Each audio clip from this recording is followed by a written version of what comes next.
is going on, everybody? Welcome to Tavern Talk by Initial Reaction.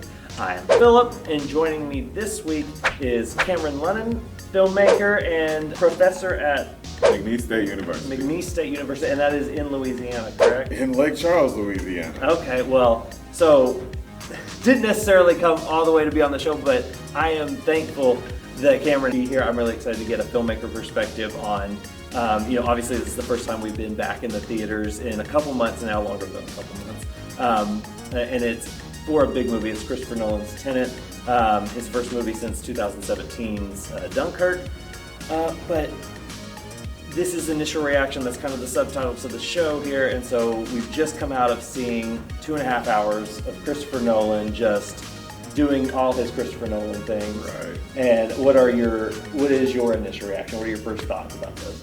Complex. First word that comes to mind. When it ended, it's just like what did I just watch? Yeah. Kind of thing. That's really the first thing. Right when we finished, I was just like, there are so many pieces of this that you have to try and hold on to remember and put together. I don't think I could have wrote it. That was because we kind of were connected on social media and stuff because I saw a friend post that you had progressed further in a screenplay competition and everything. Yes. And so that was wanted to be one of the first questions I asked was like, okay, when it comes to writing this, like, how in the world do you think he approached it? We're not going to give away any spoilers, maybe off the top here. Maybe in a little bit we'll delve into the story a little deeper. But yeah, that was one of the things, because I thought that too. As even the first hour, there's a lot of like Christopher Nolan pageantry, I guess you could say. Yeah. Like the music is there, the way he uses his IMAX cameras is all there. But I was like, when is this narrative really going to kick in? When are we going to like really dig into this and get more out of what he's trying to say? And I guess what I'm trying to say here is through all this I don't know that I got to what he wanted to say through telling his story in this way that he did. You know what I'm saying? Yeah, so you're saying you feel like a message wasn't conveyed to the audience? I think there's one there. I don't know if I get it yet. Okay, that's fair. I think there's something there for sure. I just don't know. He went through a lot of hoops to like maybe get it there, and I don't know how many were necessary or how many was just like he thought were cool ideas he wanted to try out. I would probably go with the latter. Yeah. Just because as I was sitting there trying to figure it out myself, mm-hmm. I realized it was pretty. Yeah. Like it's real, yeah. the shots were great, and I think I don't want to say most of the focus was on the action, but if I recognized it while watching it, if I took my focus away from the story mm-hmm. and just looked at the action, it was pretty cool. Oh yeah, for sure. So as far as what he meant within the writing and when we get started, I think I'm there with you. Yeah. I don't 100% know, which makes me question it a bit. How much of this was written just for cinematic purposes, just so that it would look amazing? Because it did. It did, yeah. And anybody who spends any kind of time in like the film world knows that Christopher Nolan is all about big theatrical experiences, practical, action sequences, effects, all that kind of stuff. He's a big proponent of shooting in IMAX and seeing it in the most immersive environment you can, which is why this is such a big deal that Tenet is finally coming out in theaters and everything. But that was another thing, like within that first action sequence, it just all felt very like, oh, this is Nolan doing what Nolan likes to do. Yeah. That first scene, just what I appreciated about it is it did just hit you. It's like, okay, what the heck's going on? Right. Who's who? Where are we going? Why are they doing this? And honestly, now that I think back to it, did we ever get an answer to that question? No. And if we go into spoilers, I kind of wanted to talk about that too, because I thought when we hit a certain point in the story, I was like, okay. It was going to connect back. It was going to be like a palindrome in and of itself. Not giving anything away here, but when he posed the question, do you like opera? It took me. I was like, okay, are we finna jump back? Because I mean, it wasn't opera, but it was. It was in the opera house. It was what it was without saying what it was. Yeah. But yeah, I thought that's when we were getting ready to have that moment, and we did. Yeah, I thought it was going to be more of a, like starting point, and then this effect. So with the thought of Nolan and what he does, because to this day, I think one of the best openings to a movie I've ever seen was The Dark Knight.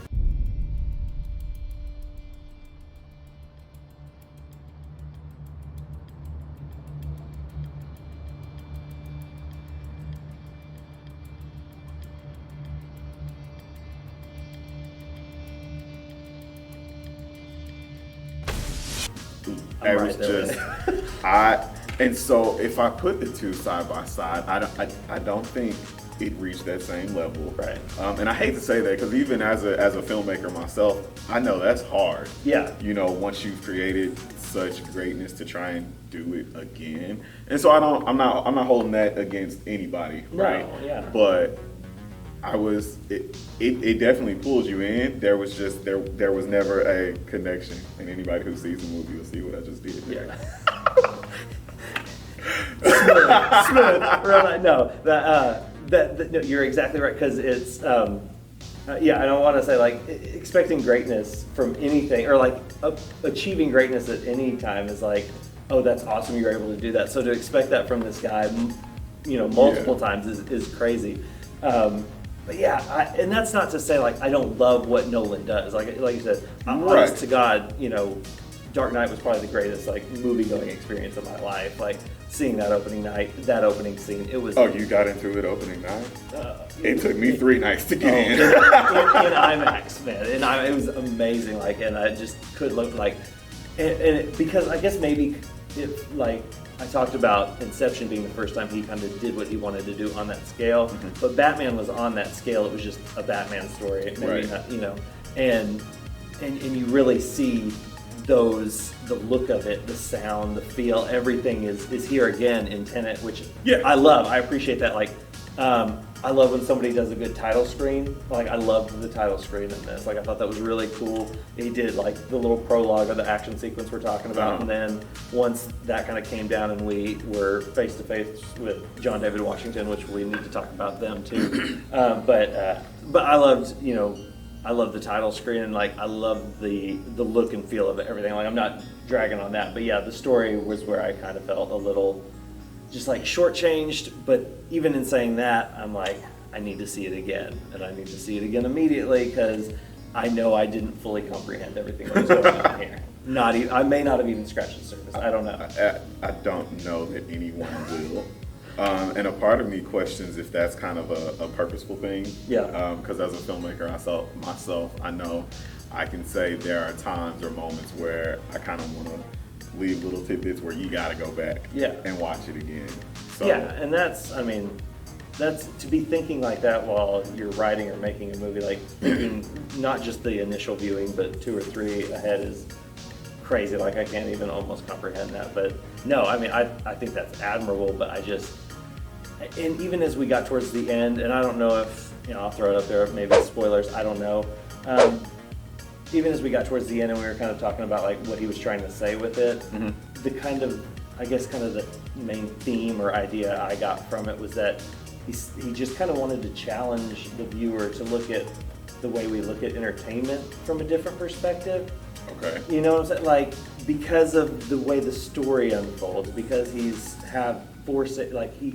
explicitly calls out protagonists and antagonists and tying up loose threads and things like that. See, I didn't even go there. And it was just like, and because of the time element of it, it's like maybe he's just commenting on trying to see the way movies function, since we see so many of them now. We're just, there's a barrage of entertainment.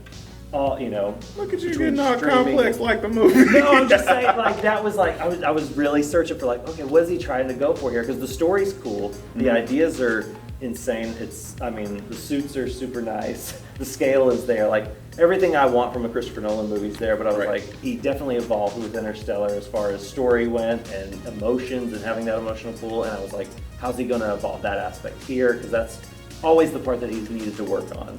So I think if we're going to talk story, yeah, and like I said, we came at that from two completely different perspectives, because for me, and I think it's fair to say it depends on which character you decide to look at. Yeah, I think the story was about appreciating life and the time that you have at some point, because of the current state that our antagonist was in, and his whole motive behind doing everything. I feel like you look at that and realize he's manipulating time in a way that we can't. Mm-hmm. So I need to appreciate what I have, and then you look at at his wife, who, I'm trying to say this without giving too much away, but being in a situation that she doesn't want to be in as much time as she spent there, and realizing the realities of what could be. Yeah. For instance, when she saw the young lady jump off the boat. Yeah. Versus the reality that it could be. Yeah. So I don't know, but I feel like that's still just out there to where I gotta watch it again to see if what I just but said no, that even makes like sense. You say that, and it, for someone else who just saw it and maybe took something a little as far as like main idea away, like that makes complete sense to me.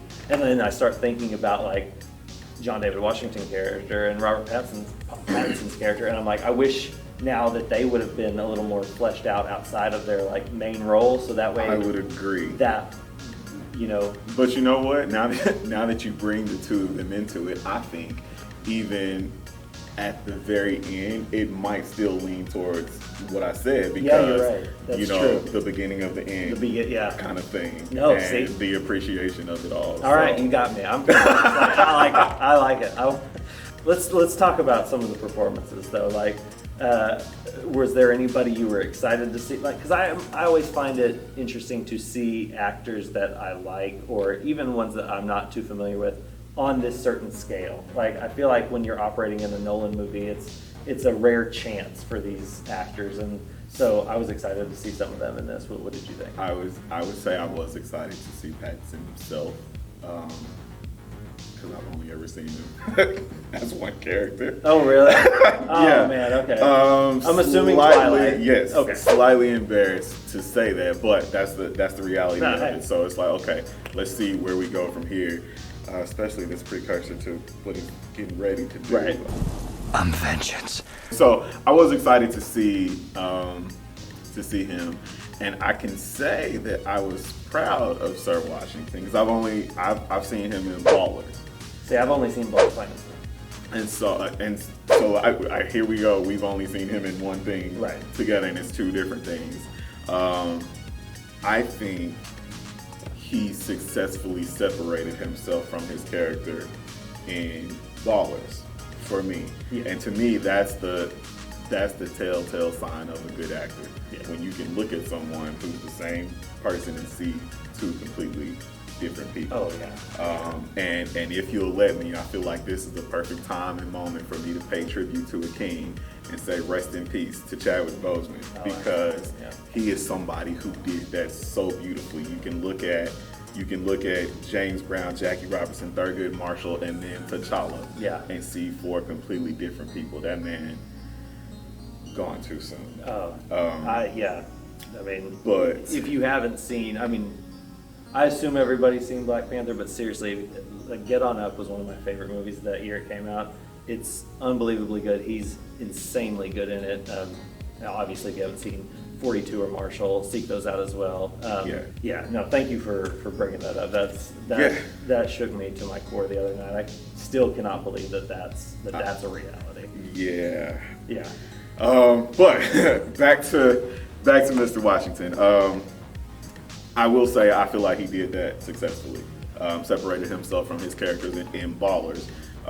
Would you say the same as far as Black Klansman is a total 180 from this. And the thing that struck me here was in the first scene with him and Pattinson, I was like, oh, they've got really good chemistry. Like the first interaction, I was like, that's awesome. This will be fun.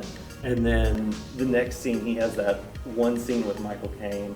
And I was like, oh, he's great with Michael Caine. Like, this is great too. And I'm like, this dude is just, he's got the charisma with anyone and can make that chemistry work. Yeah. And I was just, I was just totally in on that personality from that point on, because he was just making it work and it felt so effortless. And I mean, he did that in BlacKkKlansman too, but I just am attracted to his personality, I think. And so that made this and the complications of this a lot easier to swallow. So, but what I will say, and we said that there were a few things lacking. I feel like where he fell short, and it's not necessarily him. I think it's more so the character, and you mentioned that.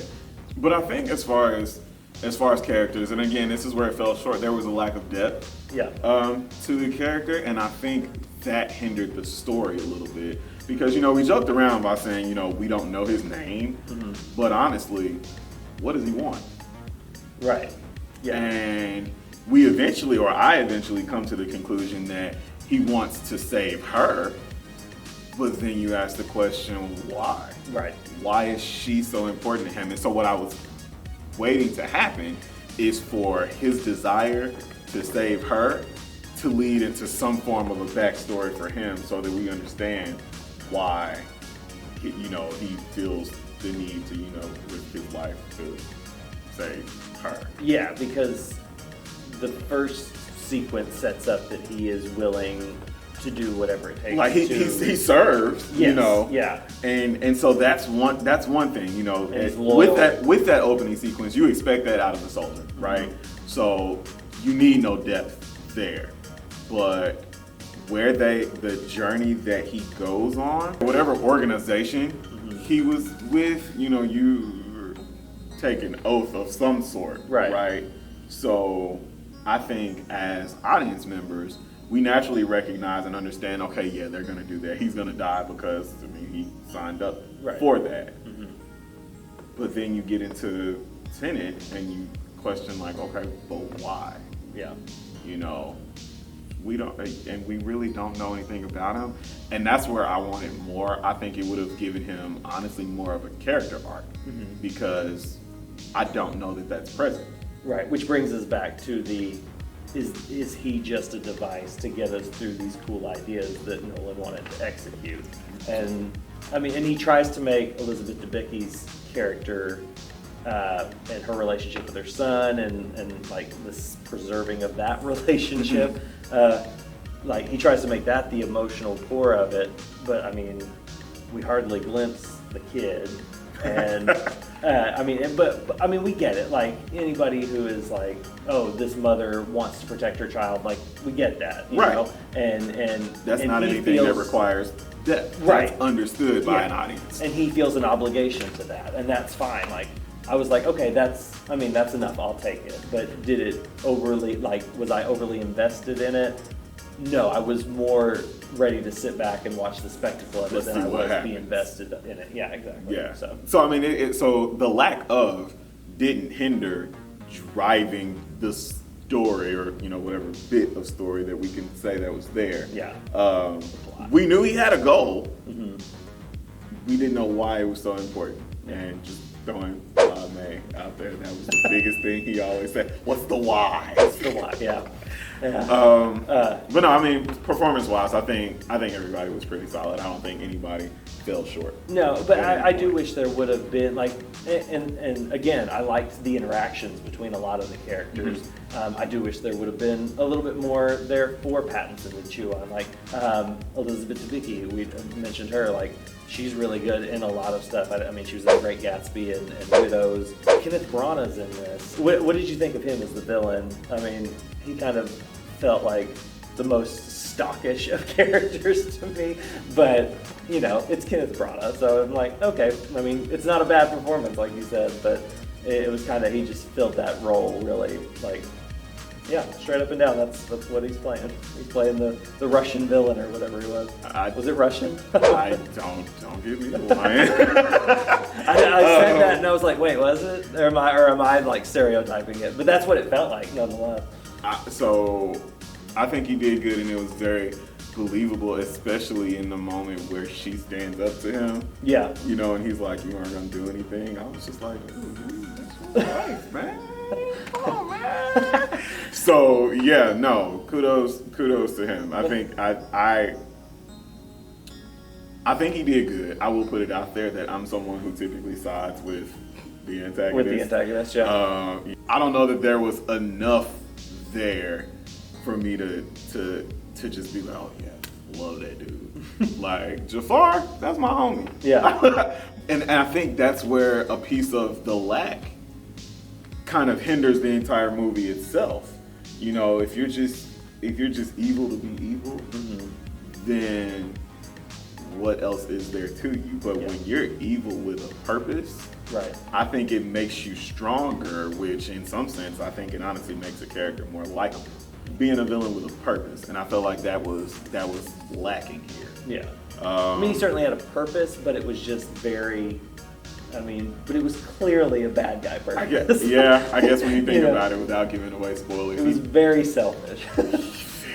Yeah. Okay, so I give him that credit back. He had a purpose. Yeah. So I think we've had a pretty good, comprehensive conversation about it. But for those, viewers who are just like, okay, overall, general thoughts. What did you think? I would give it a 4. Okay. And honestly, the only lack of that 5th star is the character development, right? Because when it lacked that character development, that also takes away from the story. So that I feel like that one hit, they kind of coincide with each other. There would have been a better story had there been more character development.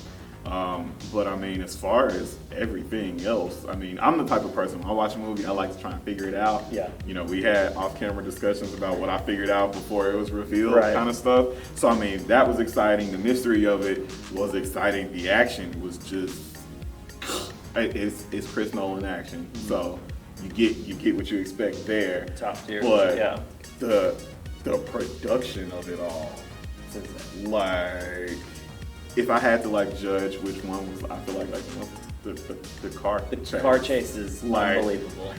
No, it was, and just when you would see the fight sequences, I'm like, how did you choreograph this? Oh, now that first one, when he, I almost did it. I'm sorry, I caught myself. That's in the trailer. That one's in the trailer. I think. Yeah, that fight, I was like. It's like, did they actually, how did they choreograph it, and then, did they reverse to play it both ways? Yeah, exactly. Yeah, from that standpoint, it's insane. So I think those things alone make it entertaining. Yeah. Oh, absolutely. Yeah, there's no doubt. For an average audience member, they're gonna love it. For filmmakers, we're gonna be blown away. Yeah. Kind of thing. At least I was. No, it's. So yeah, I think I would give it a 4. And the one thing that would boost it up to that 5 is if we got a little more depth to the characters, because like I said before, I think if there was more depth, Washington's performance would have just had that much more room to blossom. Yeah. And I think he would have came with it. Yeah, I'm right there with you. I would go with a 4 as well. And like I said, I don't know if I've said this on camera yet or not, but I want to watch it again. I know I've said that on camera. I want to watch it again. I don't know if it will, improve things for me and I will connect the dots better, or if it might take away, depending on how closely he looked at the details of everything. I don't know, how will it detract at all seeing it again and again. But yeah, it's to see someone operating at this high of a level with an original story, in this day and age, it's just awesome to see that, and the production here is insane. You can't, there's nothing that's going to match that, especially coming in and not really knowing what the story's going to be about or how you're going to grasp it or anything like that. So I absolutely 100% appreciated everything about it. Yeah. But like a lot of Nolan's stuff, the emotional core, the more personal side of the characters and things like that is where it kind of falls short for me as well. But overall, yeah, I enjoyed it. Like I said, it's been 5 months since we've been able to do a movie review. I'm glad we got to see Tenet, first one back. I'm glad you were able to join me and talk about this. Thank you once again for doing that, for being here, for taking the time to do this. I know your schedule is probably crazy with everything going on right now, so I appreciate it. But yeah, no, thank you for joining me. Thank you guys for watching. If you haven't already, hit the subscribe button below. Hit that little notification bell. You'll know when we upload a video, which we used to try to do every week. Right now, it's hit or miss. We'll see what comes out next. I think Wonder Woman's supposed to come out in a month. So, if you feel safe going out to a theater right now, the Movie Tavern has done a great job of, enforcing the social distancing within the theater. I mean, there were maybe 6 people in our theater. We were all spaced out in our seating. You can order tickets online ahead, order food online ahead of time, all that good stuff. I felt very safe during this. I hope you guys did too. Yeah. And thanks for watching, and hopefully we'll see you soon.